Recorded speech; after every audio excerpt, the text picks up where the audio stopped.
নজর রাখতেই হবে। নিয়োগের দাবিতে আবারও উত্তাল হলো রাজপথ। অবিলম্বে প্রাথমিকে 50,000 শূন্য পদের নিয়োগের দাবি।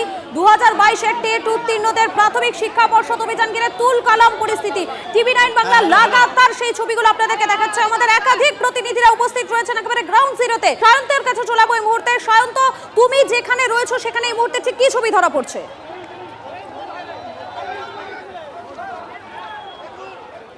তুমি দেখতে পাচ্ছ যে যেখানে মূলত যে ধরপাকড় চলছিল তাতে কিছুটা দূরে এসে কিন্তু আন্দোলনকারীরা নিজের দাবি জানাচ্ছিলেন এবং এখনও তারা রয়েছেন। পুলিশ তাদেরকে বারবার করে বলছে যে যেইখানে রয়েছে সেখান থেকে সরে যাওয়ার জন্য, কিন্তু নিজেদের অবস্থানে তারা অনড়, তারা নিজেদের দাবি জানাবেনি। এবং সেখানে তুমি দেখতে পাচ্ছ যে এখনও যারা নিয়োগ প্রার্থী যারা চাকরির দাবিতে আন্দোলন করছে তারা এখনও রয়েছেন এবং তারা নিজেদের দাবি অনড় নিয়েই তারা কিন্তু বিক্ষোভ দেখে যাচ্ছেন।